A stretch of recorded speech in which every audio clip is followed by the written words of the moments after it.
Good morning student. आज हम करेंगे कक्षा थर्ड सब्जेक्ट ईवीएस। चैप्टर रहेगा हमारा फर्स्ट। चैप्टर का नाम है हमारे चारों ओर की वस्तुएं। उसमें हमारा पहला टॉपिक रहेगा संजीव वस्तुएं गति कर सकती हैं। ये चैप्टर हमने पहले भी पढ़ा था। हमारे आसपास बहुत सी वस्तुएं ऐसी पाई जाती हैं जो आकार में अलग होती हैं, जो अलग अलग दिखाई देती हैं। कुछ आकार में छोटी होती हैं और कुछ आकार में बड़ी होती हैं। इसमें पहला टॉपिक था क्या संजीव वस्तुएं गति कर सकती है। बिल्कुल हाँ, संजीव वस्तुएं गति कर सकती हैं। भोजन तथा वस्त्रों के लिए तथा एक स्थान से दूसरे स्थान तक जाने के लिए संजीव वस्तुएं गति कर सकती हैं। कीड़े मकोड़े होते हैं कि वो अपने पंखों की सहायता से गति कर सकते हैं तथा मनुष्य अपने पैरों की सहायता से गति कर सकते हैं। मनुष्य और जंतु क्या है, अपने पैरों की सहायता से गति करते हैं। कीड़े मकोड़े अपने पंखों की सहायता से गति कर सकते हैं। इसमें हमारा दूसरा टॉपिक है संजीव वस्तुएं वृद्धि करती हैं। बिल्कुल संजीव वस्तुएं वृद्धि करती हैं। संजीव वस्तुएं वृद्धि करती हैं जैसे कि एक बालक वो छोटा होता है, वो अपने साइज़ में वृद्धि करता है, वह छोटे से बड़ा होता है। कुत्ते का बच्चा होता है जब वो जन्म लेता है, जो उसका साइज़ छोटा होता है, जैसे जैसे वो अपनी निम्न अवस्थाओं में आता है तो वो अपने साइज़ में वृद्धि करता रहता है। ठीक है, तो संजीव वस्तुएं वृद्धि कर सकती हैं। तीसरा टॉपिक रहेगा संजीव वस्तुएं प्रजनन करती हैं। जी बिल्कुल, संजीव वस्तुएं प्रजनन करती हैं।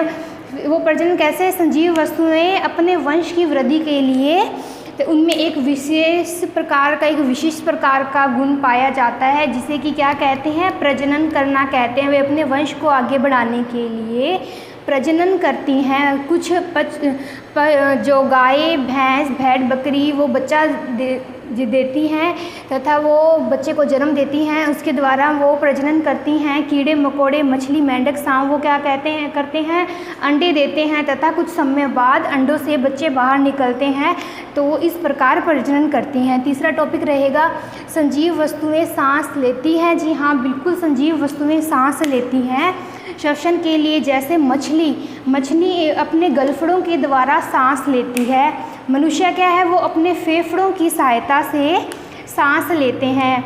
जो कि कीड़े मकोड़े होते हैं, जो जैसे टिड्डी होती है, वो क्या कहते हैं, अपने उनमें के वायु छिद्र होते हैं, उन वायु छिद्रों से वो सांस लेते हैं। तथा कुछ त्वचा से भी सांस लेने वाले जंतु होते हैं जैसे केंचुए और जो होते हैं वो अपनी त्वचा द्वारा सांस लेते हैं।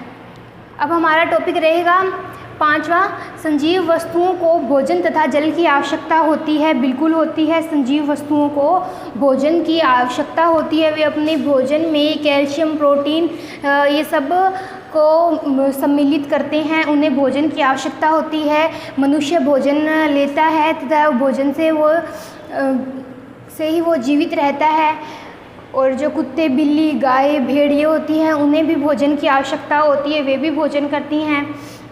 निर्जीव वस्तुएं जो होती हैं उन्हें भोजन की आवश्यकता नहीं होती, लेकिन सजीव वस्तुओं को भोजन की आवश्यकता होती है। जो मनुष्य जो होता है वो अपने भोजन में मक्का, दालें आदि को सम्मिलित करता है। अब हम करेंगे छठा, संजीव वस्तुएं अनुभव कर सकती हैं। बिल्कुल संजीव वस्तुएं अनुभव कर सकती हैं। जैसे मानव है, वो आँख, कान, नाक, जीभ द्वारा वो क्या करता है, अनुभव करता है। आँखों के द्वारा वो देखता है, कानों के द्वारा वो सुनता है और नाक के द्वारा वो सांस लेता है। तो इसी प्रकार वो अनुभव कर सकता है। एक बिल्ली चूहे को सूंघ सकती है। ठंडी वायु में हम कांपते हैं, ये भी क्या होता है, अनुभव करना ही होता है।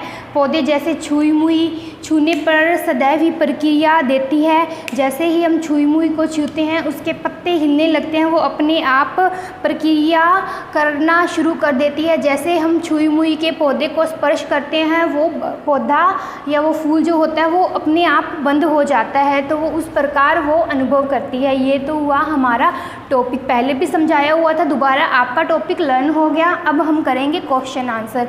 तो इसमें हमें पहला क्वेश्चन क्या है, सही विकल्प को हमें चुनना है। इसमें क्या करना है, जो हमें क्वेश्चन दिया गया है और उस क्वेश्चन के 3 ऑप्शन दिए गए हैं जिसमें से कि 2 ऑप्शन गलत और 1 ऑप्शन सही है। जो ऑप्शन सही है उस पर हम गुण का निशान लगा देंगे। जो निशान दिया गया है उस निशान का यूज़ करेंगे। तो पहला क्वेश्चन देखते हैं, कीटाहारी पौधे खाते हैं। कीटाहारी पौधे क्या खाते हैं? कीटाहारी पौधे कीड़े मकोड़े खाते हैं। अब जैसा कि मैंने बताया था, इसमें था कि संजीव वस्तुएं सांस ले सकती हैं, तो हाँ, मछली सांस लेती है। मछली किसके द्वारा सांस लेती है? मछलियाँ डैश डैश के द्वारा सांस लेती है। किसके द्वारा लेती है? नाक के द्वारा नहीं, मनुष्य लेता है नाक के द्वारा। त्वचा के द्वारा बिल्कुल नहीं, ये और है गलफड़ों के द्वारा। जी बिल्कुल, गलफड़ों के द्वारा मछलियाँ सांस ले सकती हैं। अब तीसरा क्वेश्चन है, डैश डैश का पौधा स्पर्श करने पर अपनी पत्तियाँ बंद कर लेता है? कौन सा पौधा अपनी पत्तियाँ बंद कर लेता है जब हम स्पर्श करते हैं?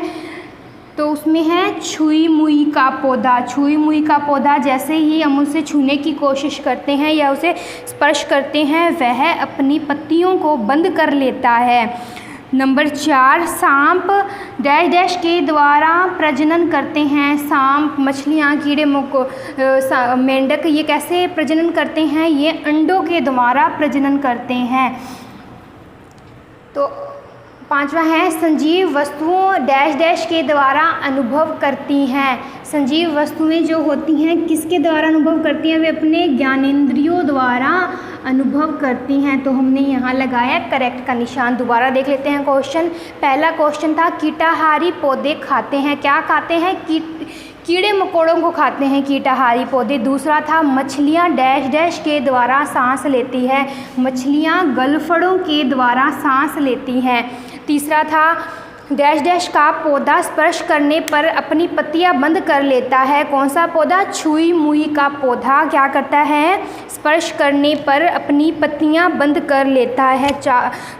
फोर्थ क्वेश्चन है, सांप डैश डैश के द्वारा प्रजनन करते हैं। किसके द्वारा? अंडों के द्वारा प्रजनन करते हैं। सांप अंडे देते हैं तथा कुछ समय बाद उस अंडे से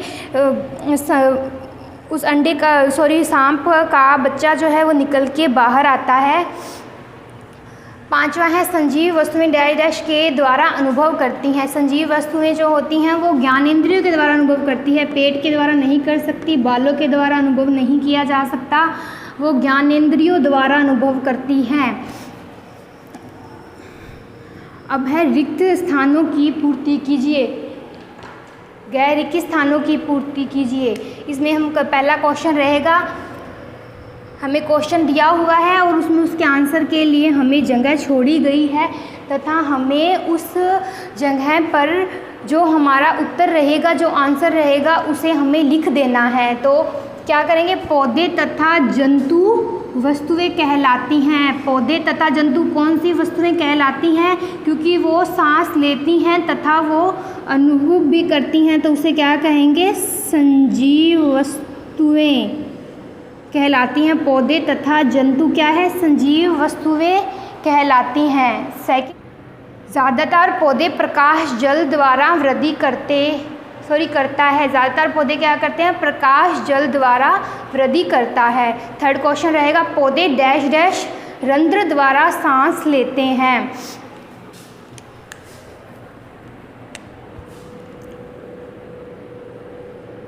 इसमें तो मैंने आपको आंसर भी लिख के दे दिया।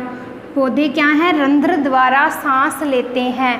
पौधे कैसे सांस लेते हैं? रंध्र द्वारा सांस लेते हैं। चलो ये मैं आपको टॉपिक में दोबारा ही करवा देती हूँ। रिक्त स्थानों की पूर्ति कीजिए। रिक्त स्थानों की पूर्ति करनी है। पौधे तथा जंतु संजीव वस्तुएं होती हैं। कौन सी वस्तुएं होती हैं? पौधे तथा वस्तुएं संजीव वस्तुएं होती हैं। दूसरा है, ज़्यादातर पौधे प्रकाश जल द्वारा वृद्धि करता है। तीसरा है, पौधे रंध्र द्वारा सांस लेते हैं। चौथा है, कार क्या है? कार कौन सी वस्तु है? कार निर्जीव वस्तु है। अब है 5वां, भोजन हमें विभिन्न कार्य के लिए क्या देता है? ऊर्जा देता है।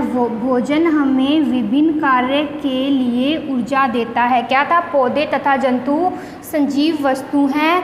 दूसरा, ज़्यादातर पौधे जल द्वारा वृद्धि करता है। क्या करते हैं? ज़्यादातर पौधे जल द्वारा वृद्धि करते हैं। पौधे किससे द्वारा सांस लेते हैं? रंध्र द्वारा। कार एक क्या है? निर्जीव वस्तु है। भोजन हमें विभिन्न कार्य के लिए ऊर्जा देते हैं।